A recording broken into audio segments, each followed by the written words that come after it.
Szanowni Państwo, do obejrzenia dzisiejszego odcinka zapraszam szczególnie fanów motoryzacji, ale rzecz jasna nie tylko ich. A partnerem tegoż odcinka jest salon Maserati Pietrzak, będący częścią konceptu La Squadra. Oglądajcie.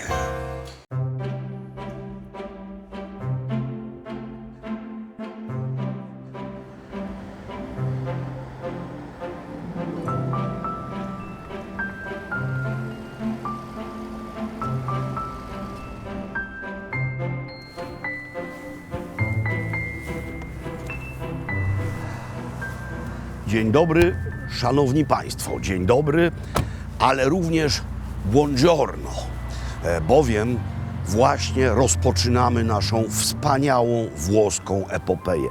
Epopeję jak zawsze w tych programach historyczną i kulinarną, ale również cudowną epopeję motoryzacyjną. Otóż jest takie miejsce we Włoszech, w północnych, w prowincji Emilia-Romagna, które nazywane jest motoryzacyjnym pępkiem świata, zważywszy na tradycję i historię marek, które wokół miasta Modena, jakby powiedzieli Włosi, się grupują. One tam powstały i tam cały czas działają. Ferrari, Maserati, Pagani, De Tomaso, Lamborghini. To wszystko jest Modena i okolice. Ale jest również takie miejsce w Polsce, które ma w swoim portfolio kilka z tychże marek i jest pewnego rodzaju motoryzacyjną świątynią. Owo miejsce to właśnie to miejsce. Katowice i koncept przedsięwzięcia o nazwie La Squadra. No więc metodą indukcji od szczegółu do ogółu. Najpierw Katowice, a potem Modena. La Squadra reprezentuje w kraju naszym takie marki jak Ferrari, Pagani, salon właśnie powstaje, czy też Maserati. No oprócz tego takie drobiazgi jak Bugatti, czy też Koenigsegg, ale skupmy się na markach modeńskich i skupmy się konkretnie na Maserati, bowiem firma Maserati Pietrzak to jest salon z samochodami Maserati tejże firmy. Była tak dobra, że dała mi w użyczenie na czas jakiś jeden z tych samochodów, nie sportowy, bo ja nie jestem bardzo sportowy, do sportowego samochodu bym się w kapeluszu nie zmieścił. No dobra, ale tym egzemplarzem, który mam, zajmiemy się później. Teraz chcę wam pokazać, jak się samochody tej klasy kupuje. We włoskich samochodach, zwłaszcza tej klasy, najważniejsze jest piękno. Na piękno w środku ma wpływ kupujący. No więc to jest specjalny pokój, w którym dobiera się detale, ktoś by powiedział, ale dla wielu istotę rzeczy. Decyduje się tu o przestrzeni, w której będzie się spędzało dużo czasu. No więc mamy różnego rodzaju kierownice do wyboru. Czy wybrać kremową, czy wybrać czarną, czy tylko skórzaną, czy też z elementami lakierowanymi. Tutaj mamy całą paletę kolorów, nie pokazaną na ekranie komputera, lecz na modelach. W końcu felgi, no one są również ważne. Kolory zacisków. Mnie się najbardziej podobają takie. Skóra, tapicerka w dużych kawałkach, żeby można było się z nią zaprzyjaźnić, żeby można było ją dotknąć, żeby sprawdzić, która jest grubsza, która jest cieńsza, jak będzie reagować w kontakcie z ludzkim dotykiem. W końcu wygląd foteli. Ja nie decydowałem o tym Maserati, którym właśnie jeżdżę. Dostałem po prostu gotowe, skonfigurowane, ale miałem niezwykłe szczęście, bowiem czerwona tapicerka, bordowa, mówiąc precyzyjniej, to jest coś przecudnego. I te detaliki, ten trójząb wszędzie. Włoska motoryzacja to jest coś, co traktuje się jak dzieło sztuki. A konfigurowanie samochodów tutaj jest jak wizyta u najlepszego krawca w Mediolanie albo też na Savile Road w Londynie. Chociaż Mediolan w tym wypadku jest bardziej na miejscu, bo też na M, tak jak Modena i we Włoszech.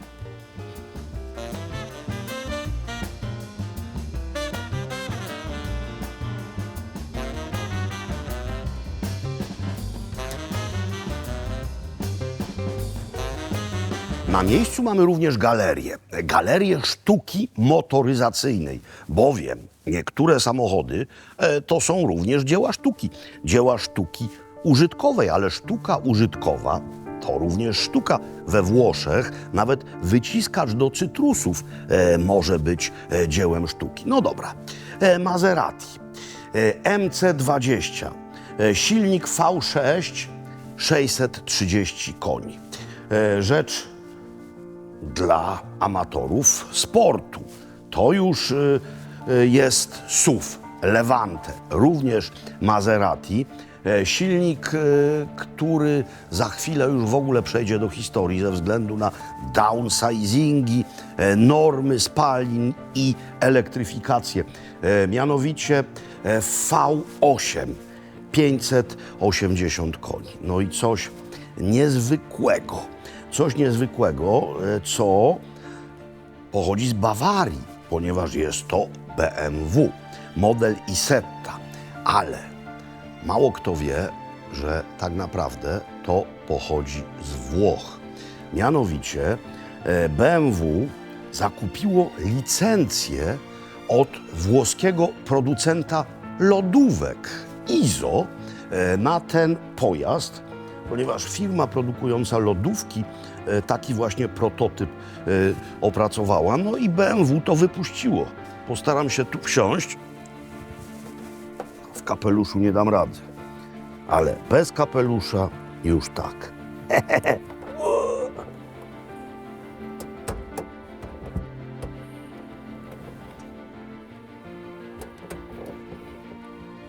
Cóż, świat się nieco zmienił. Siedzieć w czymś takim to jest chęć. Przyjrzyjcie się uważnie temu zdjęciu i owej na tym zdjęciu pani. To jest legendarna mama Rosella, czyli szefowa kuchni restauracji przy torze w Maranello. Ona karmiła i karmi wielu kierowców wyścigowych. No, Schumacher jadł jej niemal z ręki. To jest klamra w pewnym sensie naszego programu, bowiem w tym odcinku jeszcze tam będziemy i tam będziemy jedli. Ale na razie jesteśmy w Katowicach. Dziękuję serdecznie. Jesteśmy w Katowicach w restauracji o tej samej nazwie jak to wszystko tutaj, La Squadra. I kartę tutaj właśnie owa pani ustawiała. No więc mamy północne Włochy, Emilię-Romagnię i Modenę na talerzu. No bo tortellini in brodo, czyli pierożki maleńkie nadziewane mortadelą i parmezanem w bulionie wołowym.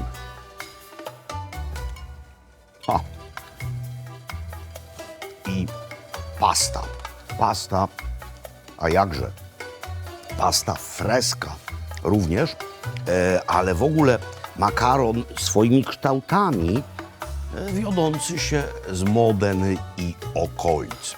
Mianowicie pakeri, czyli takie pakuneczki, jakby to przetłumaczyć, do tego ragu z wieprzowej karkówki, a to jest graminia, czyli rzecz, której już w Neapolu nie spotkacie.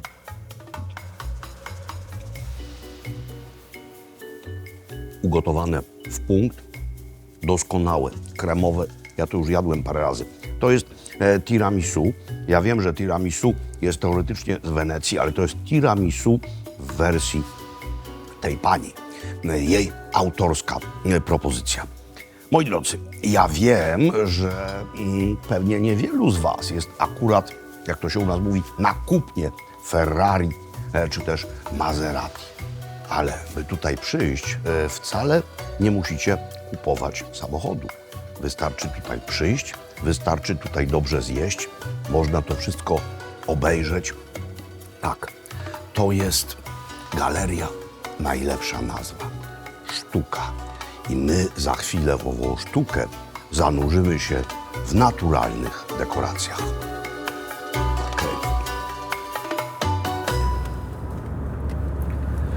Pomknęliśmy jak strzała, choć rzecz jasna, nie łamawszy przepisów ruchu drogowego.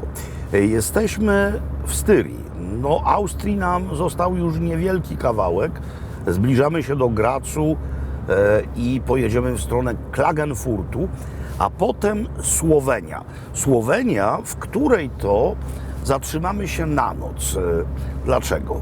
Ano dlatego, że tam są Alpy Julijskie. Tam są cudowne drogi górskie. Pogoda ma być piękna i przyjemnie będzie na takich drogach wypróbować owo auto. Ja już je próbuję od jakiegoś czasu. No i co to jest za auto? No wiecie tylko, że Maserati. To jest mianowicie model Grecale, czyli mniejszy z dwóch SUV-ów, które ma w swojej ofercie Maserati. Większy to Levante. Grecale ma wspólną płytę podłogową z Alfą Stelvio, no więc czuje się jakby u siebie. To jest wersja GT, czyli najskromniejsza, jeśli chodzi o osiągi. Dwulitrowy silnik, do setki 5,6 sekundy, 300 koni, więc jak już o osiągach gadamy, to dla mnie, czyli dla człowieka, który tak naprawdę nie miał nigdy w sobie żyłki wyścigowej, są to osiągi zdecydowanie wystarczające. Wyższa wersja nazywa się Modena. Ona ma ten sam silnik, ale więcej koni, zdaje się 330 i 5,3 sekundy do setki, a ta najwyższa to Trofeo V6, no i to już jest mniej niż 4 sekundy do setki. Dźwiękiem 4 rur, który jest tutaj naturalnym dźwiękiem, a nie tak jak w niektórych autach nagraną muzyką, która płynie z głośników.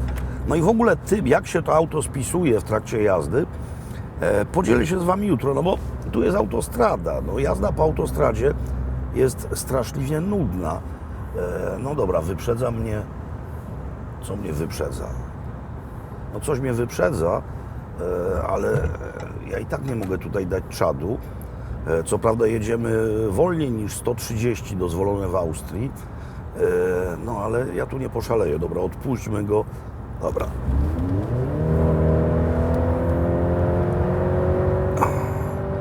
Tak, tylko po to, żeby nabrali moresu. Przemknęliśmy przez Styrię, teraz Karyntia, no i granicę ze Słowenią. Zresztą granica ze Słowenią jest również w Styrii, bowiem te dwa austriackie landy mają również, już nie jako austriackie landy, jako historyczne prowincje, mają swoje fragmenty w Słowenii. Styria to Sztajerska po słoweńsku, a Karyntia to Koroszka. My będziemy przekraczać granicę na Wurzenpass. Wurzenpass i Słowenia.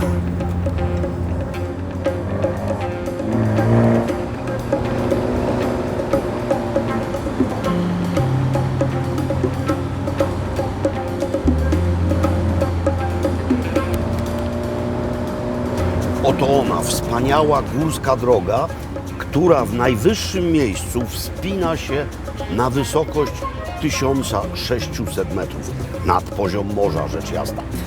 Droga asfaltowa, choć momentami mamy kostkę z czasów I wojny światowej, bo układali ją rosyjscy jeńcy. Zresztą jest tutaj obok rosyjska kaplica no i więc też miejsce historyczne. Droga, która jest po pierwsze cudowna, bo widoki są bajkowe. W największym skrócie łączy ona Krańską Gorę z Bowcem i jest już w Triglavskim Parku Narodowym, ale ma ona poza widokami również zalety dla automobilistów niezwykłe. Otóż w wielu miejscach można tu jechać z prędkością 90 km na godzinę, choć gwarantuję Wam, że takiej prędkości najczęściej rozwinąć się nie da. Można, co nie znaczy, że trzeba. No więc teraz auto. Ono ma następujące tryby jazdy. Tryb GT, który się automatycznie włącza, kiedy odpalimy maszynę. Jest tryb Comfort, no taki, który zawieszenie zmiękcza. Jest tryb Offroad, auto wówczas się podnosi. Ono ma pneumatyczne zawieszenie. No i jest tryb, który właśnie włączę, tylko jak miniemy tę agrafkę. Tryb Sport. No i kiedy włączy się tryb Sport, a robi się to tak, to zawieszenie się usztywnia. Kiedy się doda gazu, to z rur płynie cudowny dźwięk. No nie możemy tutaj za bardzo przeginać, ale to jest właśnie to, po co tu chciałem przyjechać.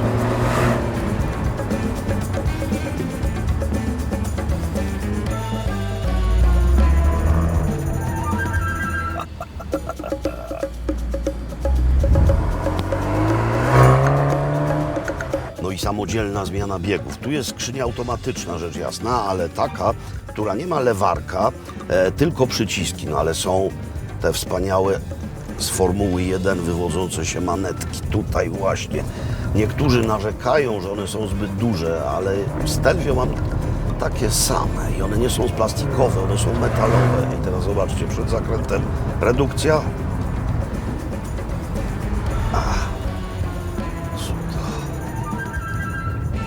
Pierwsze miasteczko po stronie włoskiej. Tam jest przełęcz i granica słoweńsko-włoska.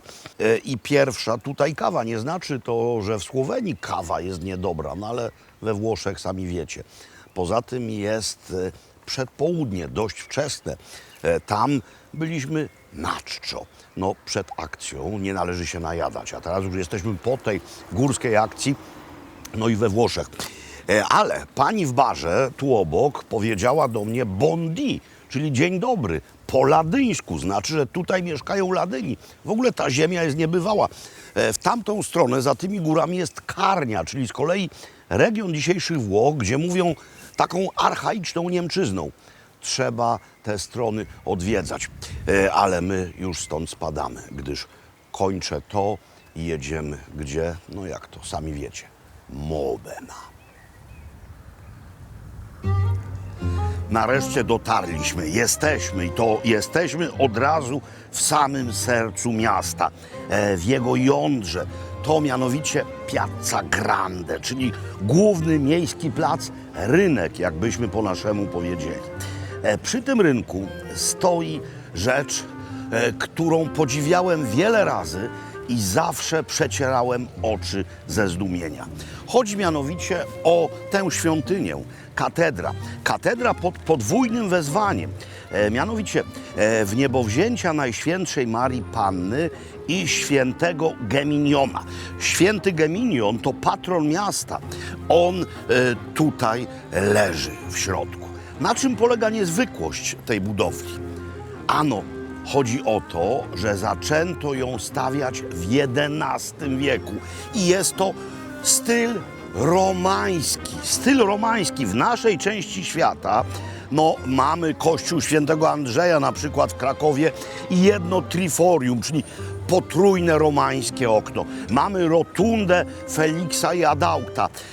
Mamy klasztor cystersów w Wąchocku. Mamy trochę romańszczyzny, ale ona jest maleńka. A spójrzcie na to, spójrzcie na strzelistość tej budowli, na jej formę. Pierwszy kościół katolicki, chrześcijański, jakbyśmy wtedy powiedzieli, stał tu już w wieku V. W dodatku, kiedy to w wieku XI zaczęto stawiać, wykorzystano do budowy wiele elementów z dawnych rzymskich konstrukcji, więc to jest niejako junctim, łącznik pomiędzy światem rzymskim a wczesnym średniowieczem. Jeśli myślicie, że we wcześniutkim średniowieczu architekci byli słabi, to jeszcze raz spójrzcie na to.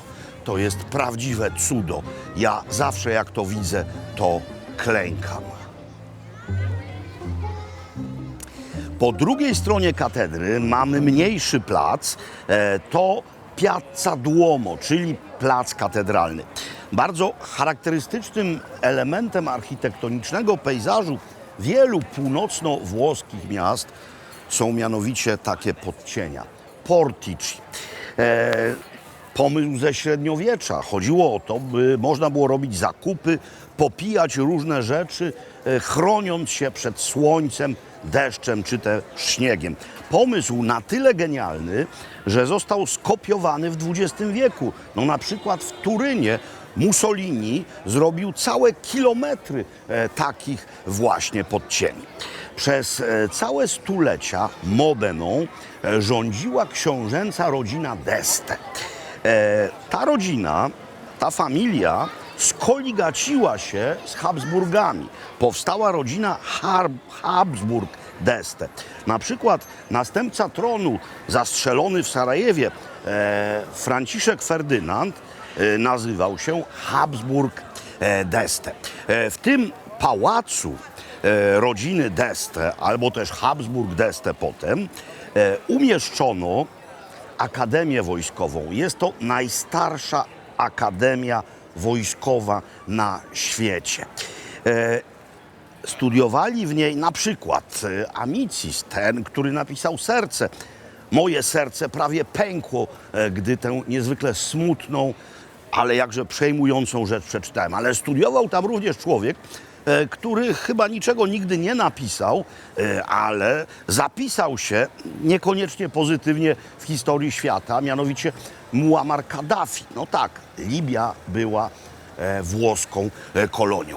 Jeśli mówimy o najsłynniejszych obywatelach Modeny, to bez wątpienia zalicza się do nich Luciano Pavarotti. On stąd pochodził.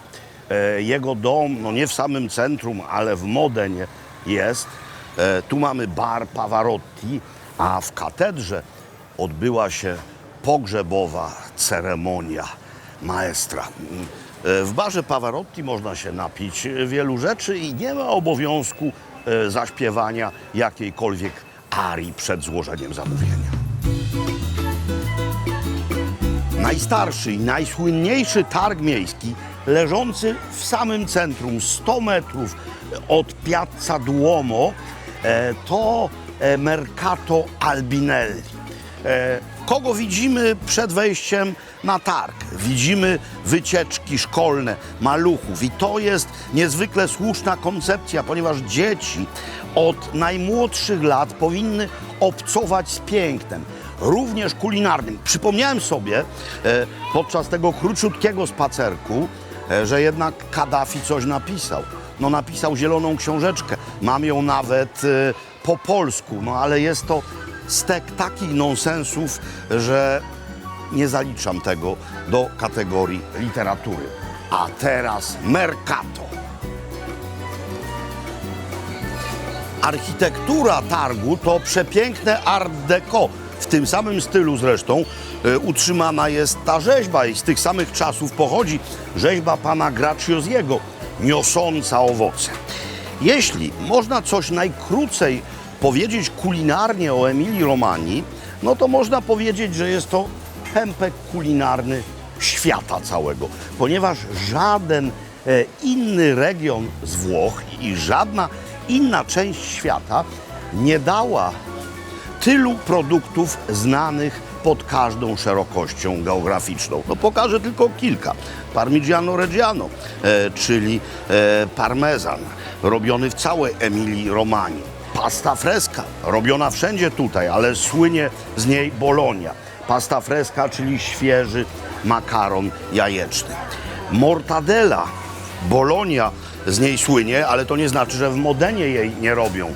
Tutaj nie mamy takich wielkich bloków mortadeli, ale mamy dość słuszne kawałki. W końcu szynka parmeńska, w końcu ocet balsamiczny. To wszystko jest stąd. I to wszystko to jest symbol dobrego smaku na każdym kontynencie.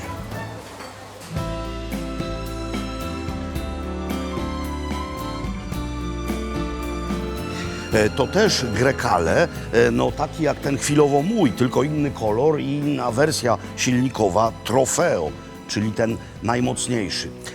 Zaraz obok model, który również nosi nazwę wiatru. Grecale to wiatr, a to jest Hamsin z roku 1978. Zresztą wiele modeli Maserati nazywane jest od wiatrów. Levante to też wiatr. Gdzie jesteśmy? Po pierwsze, niemal w samym centrum miasta. To jest rodzaj showroomu, tak to się dzisiaj nazywa, również po włosku i również po polsku, ponieważ jesteśmy, i to jest nawet ważniejsza informacja, tuż przy fabryce, która mieści się w sercu Modeny. Tam, gdzie jest ten pylon z logo marki, tam Maserati się wytwarza. Fabryka, a w zasadzie można by rzec manufaktura. Zresztą sami zobaczycie. Sam początek linii produkcyjnej i widok, którego nie dostrzeżecie w 99% wytwórni automobili. Mianowicie chodzi o ten element ciemny. To jest coś, co nazywane jest fachowo monokokiem. Monokok, w tym wypadku karbonowy. Co to jest? To jest tak naprawdę podstawa samochodu. Podstawa samochodu wykonana z karbonu, do tego doczepia się całą resztę. I nadwozie, i podwozie. Nie we wszystkich Maserati mamy karbonowy monokok. Tu chodzi o te najdroższe, najczęściej sportowe modele. Od tego się zaczyna. A co dalej? No, zaraz zobaczymy. To, co widzicie tutaj, mając generalną perspektywę tej hali fabrycznej, również zdecydowanie różni się od większości samochodowych wytwórni. Ponieważ w samochodowych fabrykach pracują przeważnie roboty, a ludzie tylko te roboty i taśmy produkcyjne nadzorują. Natomiast tutaj mamy, tak jak wcześniej powiedziałem, manufakturkę. Oczywiście są maszyny, ale większość rzeczy robionych jest ręcznie. Dlaczego tak się dzieje? Ano dlatego, że tutaj wytwarza się model o nazwie MC20. MC20, czyli Maserati Corse 20. I to jest model sportowy. Tutaj już mamy wyobrażenie, jak będzie wyglądał. Model sportowy robiony wyłącznie na zamówienie. Zatem te 250 osób pracujących w tejże hali codziennie składa 6 gotowych takich samochodów.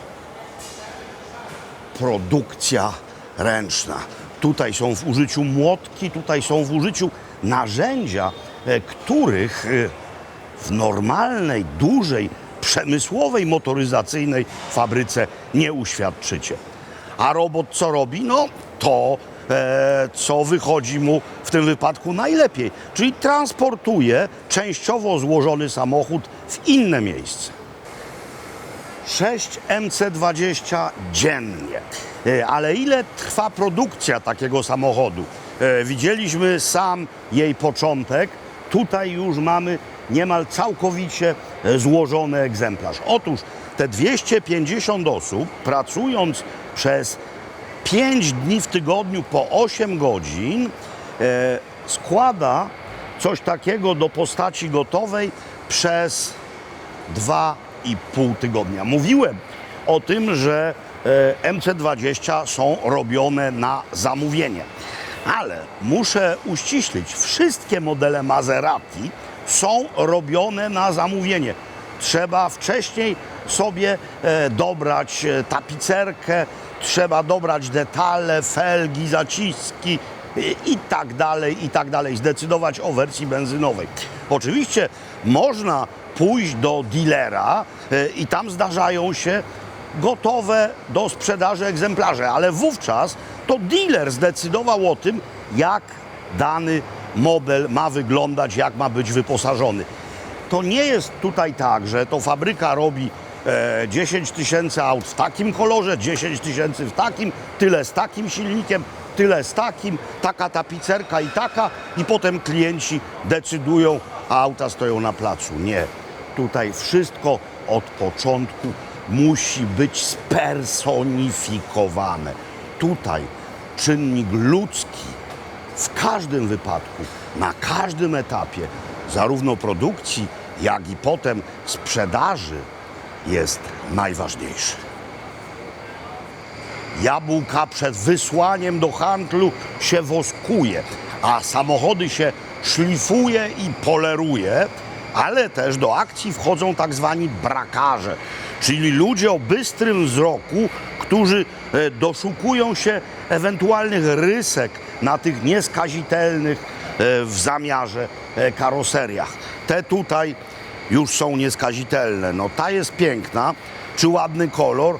Ładny, taki trochę smutny, ale ładny, dostojny. Natomiast ten przyprawia moje serce o niezwykle szybkie bicie. No piękna czerwień, ale byłem już bardzo blisko, by sobie podobny zamówić, ale mam przed domem niezwykle wysoki krawężnik, a poza tym ze sportowego auta niezwykle ciężko się wysiada.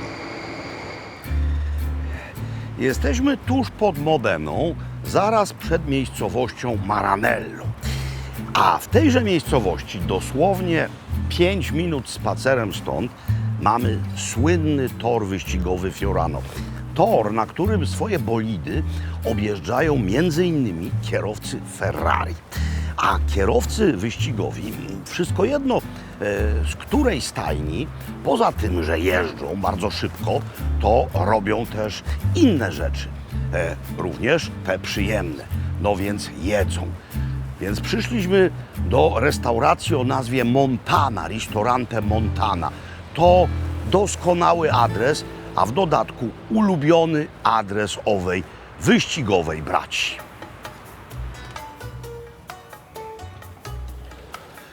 Już wiecie, gdzie jest położone to miejsce i kto jest główną klientelą, no więc raczej trudno tutaj spodziewać się wystroju w stylu austriackiej Bierstube z rogami na ścianach, albo też klubu w stylu Hello Kitty. To jest po prostu miejsce motoryzacyjne. No, co mamy na ścianach? Specjalne skafandry wyścigowe, felgi, opony, dystrybutory paliwa, tłumiki, no i zdjęcia. To jest niejako klamra, bo pamiętacie, bardzo podobne zdjęcie wisi w Katowicach w La Squadrze.